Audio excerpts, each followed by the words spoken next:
Europe 1, il est 8h16. Votre invité, Sonia Mabrouk, c'est Jean-Luc Mélenchon, député des Bouches-du-Rhône, président du groupe La France Insoumise. Bonjour Jean-Luc Mélenchon. Bonjour. Merci d'être avec nous en direct et à distance sur Europe 1. Tout d'abord, Jean-Luc Mélenchon, cette crise inédite, historique, quel est ou quel doit être le rôle de l'opposition et plus singulièrement le vôtre ? Bien, clairement, c'est pas le même qu'en temps normal où, en fait, l'action politique n'engage pas d'autres risques que celui d'adhérer à une idée ou à une autre. Là, on est dans un moment où le pays vit une grosse difficulté. Donc, nous, on a les Insoumis, on a beaucoup réfléchi. Il faut faire attention parce que d'un côté, il faut porter la parole de ceux que la situation met en colère, les gens qu'on laisse sans masque, enfin bref, toutes ces choses-là. Et puis de l'autre, il s'agit d'agir aussi d'une manière positive, c'est-à-dire plutôt dire voilà comment on vous propose de faire et faire ces propositions sans esprit de politicien, en se disant bah ma foi si on le fait ça ira mieux. Donc être positif, de manière à contribuer à construire un esprit public, une cohésion, une unité d'action du peuple français, parce que c'est de ça dont il a besoin. Mais il ne faut pas confondre ça avec, je sais pas quoi, moi, l'union sacrée, l'union nationale et toutes ces histoires qui reviennent à dire ah ben dorénavant tout le monde se tait. Ah ben si tout le monde se tait, c'est clair que le nombre de bêtises va augmenter, parce que c'est quand même la discussion qui permet d'éclairer les possibles, les choses qu'on peut faire. Pour nous, ça tient sur l'idée de réquisition du textile pour produire le nombre de masses dont on a besoin, nationalisation des entreprises qui sont en train de fermer alors qu'on en a besoin, et puis enfin, impliquer davantage les gens quand ils sont au travail dans la manière de travailler pour que ce soit dans les meilleures conditions sanitaires. Et puis toute une série de mesures. Et on va parler de vos propositions, Jean-Luc Mélenchon, bien sûr. On va parler de comprenez l'état d'esprit, on l'a compris justement, il y a l'état d'esprit. C'est celui-là, faire avancer ce qui peut être des causes communes. Le vôtre, celui de l'opposition, et puis il y a le rôle du président de la République. Hier encore en déplacement à Pantin, en Seine-Saint-Denis, il s'est rendu dans un centre médical. Il est dans son rôle en tant que chef de la nation, aller vers les soignants, les remercier évidemment, se montrer, être présent sur le terrain aussi. Bah justement, voilà une occasion de mettre en pratique ce que je vous disais à l'instant. Je ferai donc pas beaucoup de commentaires. Bon, il y a une situation qu'il faut bien qu'ils comprennent. Je comprends aussi que quand on est au pouvoir, que on est isolé, on est coupé de beaucoup de choses. Là, il doit y avoir une grosse fatigue, mais il faut qu'ils comprennent qu'on n'est pas dans la situation ordinaire. Donc, arriver chez des gens qui n'ont pas de masque le reste du temps, qui sont en état d'extrême tension, parce que c'est eux la frontière entre la vie et la mort, pour les milliers de gens qui sont aujourd'hui sur cette frontière, dans les centres, dans les lieux de réanimation à l'intérieur de l'hôpital et tout, il y a un côté qui agace. Mais je suis sûr qu'il va en prendre conscience, parce qu'après tout, lui aussi doit être entouré de gens qui vivent avec les gens ordinaires.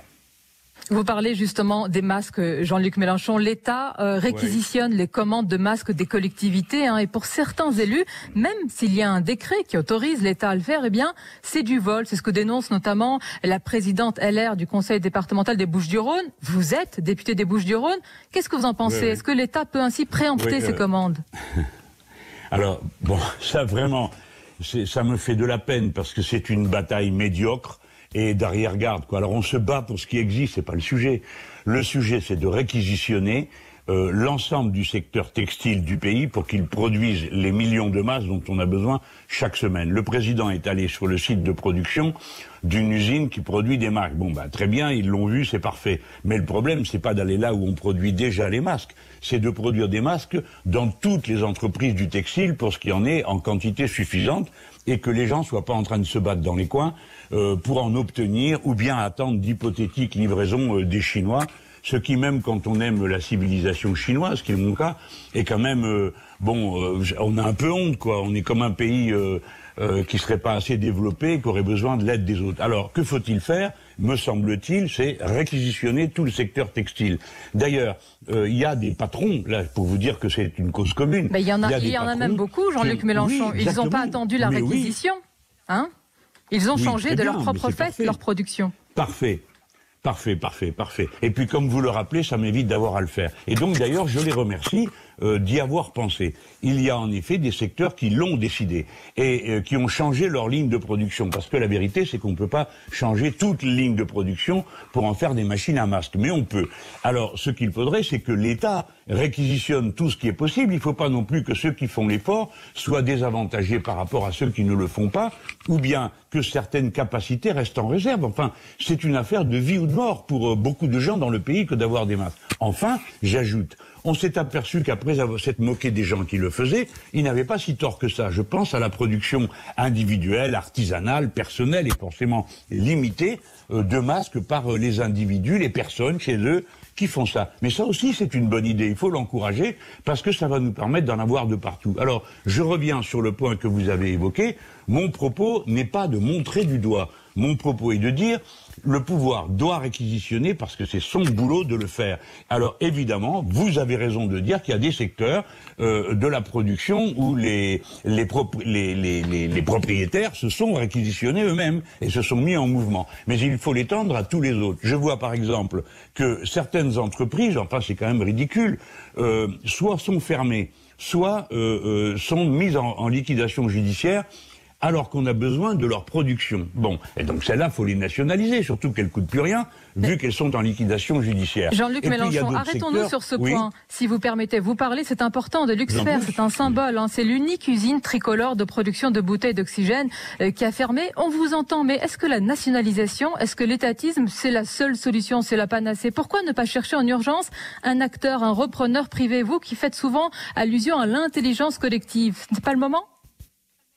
Oh ben, bien sûr, sauf qu'il n'y en a pas et que le propriétaire ne veut pas vendre. C'est un propriétaire privé, un fonds de pension, qui possède 2 autres usines. Il y en a au total dans le monde, je crois, 5. Mais écoutez, il y a tout de même, soyez modérés, entre vouloir nationaliser 2 entreprises et l'étatisme, il me semble qu'il y a quand même une limite. Il y a une distance. Je ne propose pas de nationaliser tout ce qu'il y a dans le pays. Allons, soyons raisonnables. Je vous parle d'entreprises très précises dont on a besoin maintenant et tout de suite et qui ne peuvent pas sortir de l'impasse dans laquelle elles sont. Pourquoi l'entreprise Luxfer est-elle arrêtée? Parce que son propriétaire a, grâce à cette opération qui a eu lieu avant le déclenchement de la crise, fait monter les cours des bouteilles puisqu'ils s'en produisaient moins. Voilà. Pourquoi faut-il le nationaliser maintenant? Parce que nous avons besoin de ces bouteilles, celles-là, parce que c'est celles qui sont les plus légères d'Europe. C'est un procédé assez technique, très particulier. Et deuxièmement, parce que c'est à ces bouteilles-là que sont adaptés la plupart des dispositifs que nous avons en France. Alors, aujourd'hui, l'Air Liquide qui produit ces bouteilles dans un consortium qui s'est auto-mobilisé, eh bien, c'est qu'il lui faut inventer aussi, fabriquer les adaptateurs. Ce sont des détails techniques, j'en conviens, mais c'est pour vous dire que nous y avons réfléchi, c'est pas une affaire idéologique. Bien sûr, et c'est un secteur essentiel. Oui, mais attendez, ce qui est idéologique, c'est de refuser de le faire par peur d'étatisme ou je ne sais quoi, comme a répondu le ministre, en disant, il n'y a pas que ça comme solution. Ben non, il y en a sans doute d'autres. Mais celles-là, en tout cas, sont efficaces et c'est maintenant qu'il faut les mettre en œuvre. Jean-Luc Mélenchon, nous parlons là de secteurs pour remettre en route la production. Bien sûr.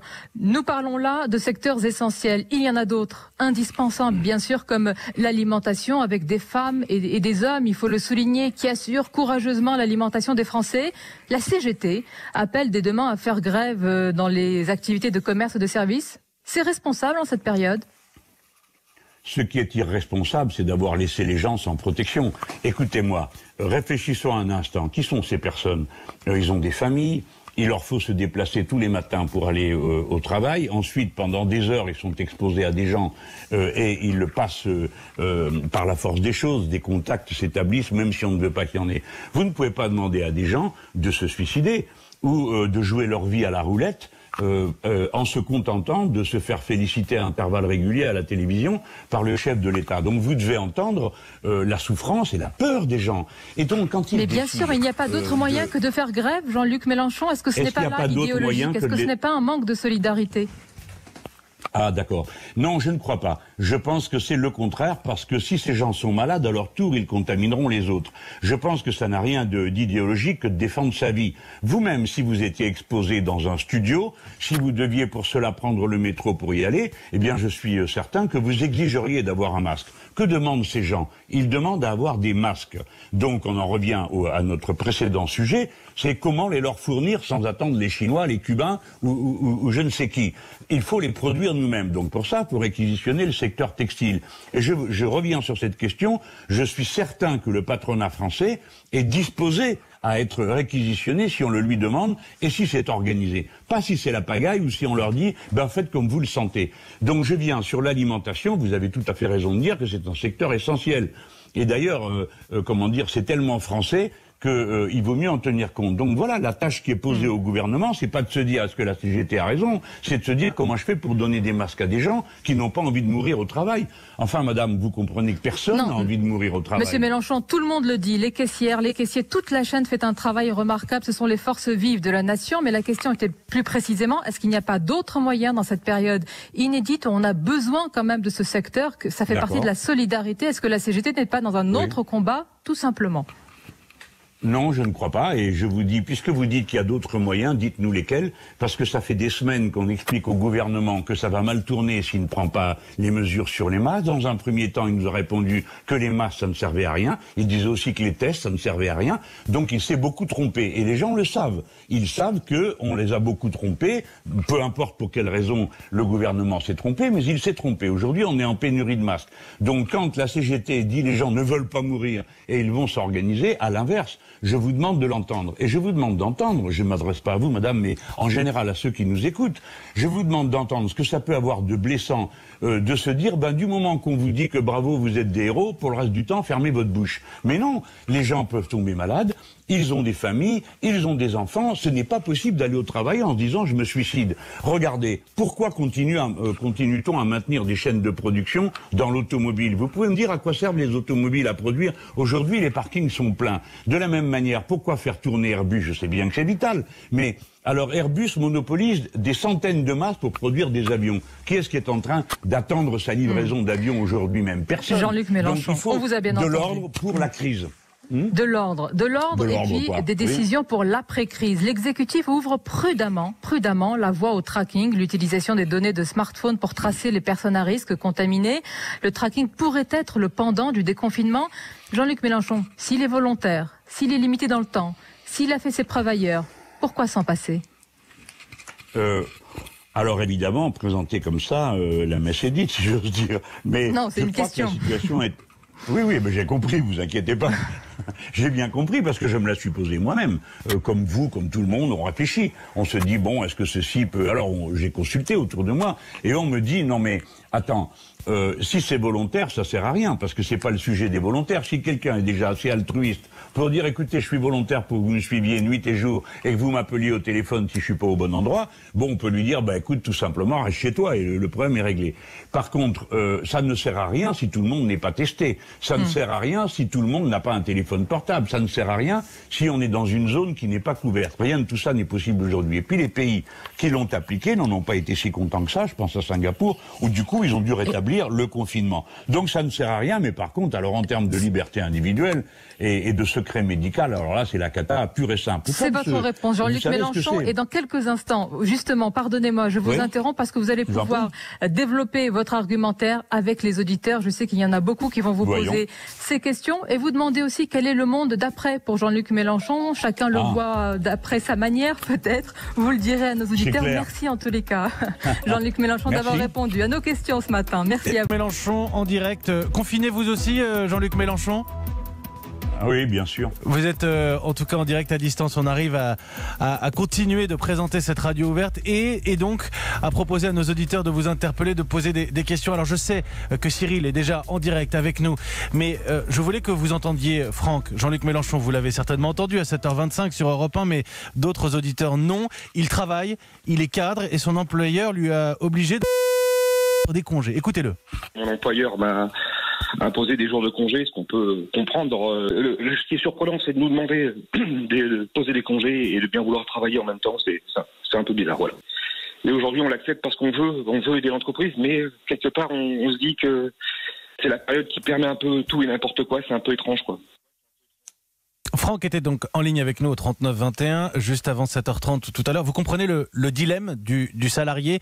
Il y a une question morale et en même temps l'engagement qu'il a, Franck, pour son entreprise. Non mais pardon, mais c'est tout à fait illégal. On peut pas à la fois être en congé et au travail. Donc la demande de l'employeur n'est pas fondée, elle est illégale.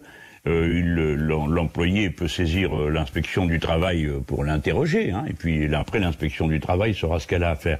Mais la possibilité donnée aux employeurs d'imposer des jours de congé à leurs salariés, en temps ordinaire, il y a un délai pendant lequel cette possibilité existe. C'est-à-dire, vous n'avez pas le droit de faire ça à moins d'un mois ou à moins de 6 jours, etc. Ça dépend des contextes. Mais là, la loi d'urgence sanitaire a donné ce pouvoir aux employeurs. Alors, je m'empresse de dire que on sait depuis le début que le risque est grand que cette modification, abrogation d'une garantie que le Code du travail donne aux salariés risquait de faire l'objet d'abus, et ça n'a pas traîné. Alors, disons-nous que ce n'est pas le cas de tous les employeurs, mais que ceux qui le font se comportent d'une manière particulièrement répugnante sur le plan moral et illégale sur le plan social. Parfaitement illégal, vous avez raison, et vous le dites, il peut saisir l'inspection du travail. Mais ma question n'était pas seulement celle-là.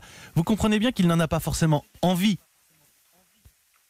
Oui, bien sûr, mais c'est ça qui est immoral, c'est que l'employeur, dans le cas présent, doit le savoir, parce que tout le monde doit savoir que les gens, même quand ils ont une tâche qui n'est pas très gratifiante sur le plan physique ou sur le plan moral ou psychologique, d'une manière générale, les gens aiment leur boulot et tâchent de le faire bien. Donc ils n'aiment pas que ça soit bâclé ou mal fait ou abandonné en route. Et donc là, nous avons affaire à quelqu'un qui est typiquement dans cette situation où l'intérêt de son travail lui tient à cœur. On lui donne des consignes absurdes qui sont illégales, mais il se sent très déchiré. Alors je l'invite à consulter le syndicat ou l'inspection du travail. Le syndicat interviendra directement et lui il fera valoir la loi contre cet employeur qui vous demande à la fois, monsieur Franck, d'être au travail et en congé, parce que ça c'est illégal. Cyril est en ligne avec nous. Merci pour Franck qui était en direct un peu plus tôt. Cyril est avec nous à présent. Il est en Lorraine. Bonjour Cyril. Bonjour Mathieu. Conducteur routier, vous êtes en direct avec Jean-Luc Mélenchon. On vous écoute. Bonjour, Cyril. Mélenchon. Oui, bonjour. Bonjour. Moi, c'est juste pour pousser un coup de gueulant, parce que il y a des choses quand même par rapport à tout ça qui me prennent la tête un petit peu. On met beaucoup en avant, je trouve, comme tout ce qui est personnel soignant, donc les médecins, tout ça. Et par contre, je pense qu'on oublie un peu comme le conducteur routier, on va dire. Je trouve que c'est un peu n'importe quoi, parce que moi, je travaille dans le transport frigorifique. Donc tous les matins, on se lève de bonne heure, donc ça s'en change pas. On va livrer les magasins, les plateformes, et ça, on le voit pas beaucoup, je trouve. Et je trouve c'est un peu aberrant quand même. Ouais. Alors, moi je vais vous dire quelque chose sur le transport routier, où je pense qu'en effet, on ne fait pas ce qu'il faut. Il y a dans notre pays 1 million de contrats de travailleurs détachés, c'est-à-dire de gens qui viennent du reste de l'Europe, qui rentrent en France avec leurs camions et qui sont autorisés à y faire du cabotage. Ce qu'on appelle du cabotage, c'est aller d'une ville à l'autre, faire des livraisons. Bon, et moi je suis absolument opposé à ça. Je pense que le cabotage doit être le fait des entreprises françaises, c'est-à-dire que, si je comprends bien, c'est votre cas, quand vous vous levez pour partir avec le camion frigo, en effet, ça doit être réservé, et les transports de marchandises qui traversent le pays doivent être mis sur des trains, parce que nous avons la capacité de faire descendre tout ce qui arrive de la frontière belge jusqu'à la frontière espagnole, pratiquement tout le long en train, et du peu qui reste, on pourrait le confier à une entreprise française. Voilà, donc il faut que on prenne des précautions pour que le transport routier ne soit pas un vecteur d'aggravation de la contamination. Donc stop, on arrête tout de suite tous les contrats de travail détachés, et le travail doit être pris en charge de cabotage par les entreprises françaises. Quant à vous, je sais que le boulot est particulièrement compliqué, parce que la partie conduite, on est isolé dans la cabine, mais après il faut descendre de la cabine, discuter, et puis des fois le chauffeur, des fois, mais souvent, donne le coup de main pour charger et décharger. Et oui, bien souvent, charger et décharger, ça fait partie même des activités de ces conducteurs routiers. Oui, pas toujours. Des fois, c'est le lieu même qui fait la décharge, parce que, peu importe, c'est trop, à la fin, ça devient trop du détail. Mais c'est pour dire, c'est compliqué de faire ce boulot qui est assez physique, avec un masque sur la figure. Il faut donc bien dire à tout le monde de le respecter. Absolument, et de ne pas laisser le contact se produire, que ce soit avec le compagnon qui vient pour donner le coup de main, ou que ce soit avec les marchandises elles-mêmes que l'on porte d'un endroit à l'autre.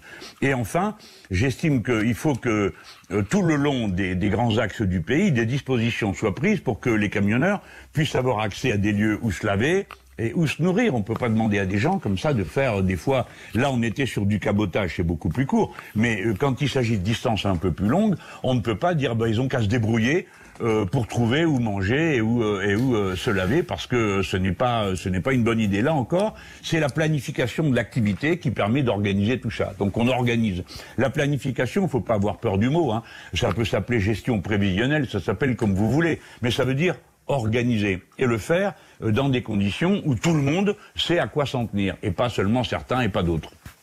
Merci Cyril de votre question en direct, de votre témoignage avec Jean-Luc Mélenchon. Une question en ligne sur le hashtag Radio Ouverte avec Olivier. Alors moi je vous la pose d'une manière générale sur ce qu'on appelle le tracking. Olivier est plus précis pour la sortie du confinement.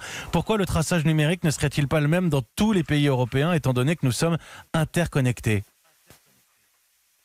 Alors, ça, c'est vraiment la bonne question, parce qu'elle est double. D'abord, sur la valeur ce qu'on appelle le tracking, c'est-à-dire suivre les gens qui sont malades pour que les autres sachent qu'ils le sont. Bon, j'ai répondu tout à l'heure, je pense que c'est une fausse bonne idée, ça ne marche pas, puisque les pays qui l'ont appliqué ont changé de méthode et ont dû venir au confinement parce que ça n'a pas fonctionné. Puis surtout, ça ne peut pas fonctionner parce qu'il y a des trous toujours dans la raquette et que dans ces conditions, faire ça, c'est comme si on ne faisait rien, mais la différence, c'est qu'on aura contrôlé tout le monde. Maintenant, au niveau européen, très bonne question. L'Europe ne s'est absolument pas intéressée à mettre sur pied un quelconque plan coordonné sanitaire. Et c'est absurde parce que précisément, l'Europe s'est vantée pendant je ne sais combien de temps d'être l'occasion des échanges, etc., etc. Donc des échanges de marchandises et des échanges humains, il continue à y en avoir. Bien sûr, certains pays comme l'Allemagne ont fermé leurs frontières pour que personne ne rentre chez eux, mais pour le reste, il y a encore de la circulation qui s'opère, et surtout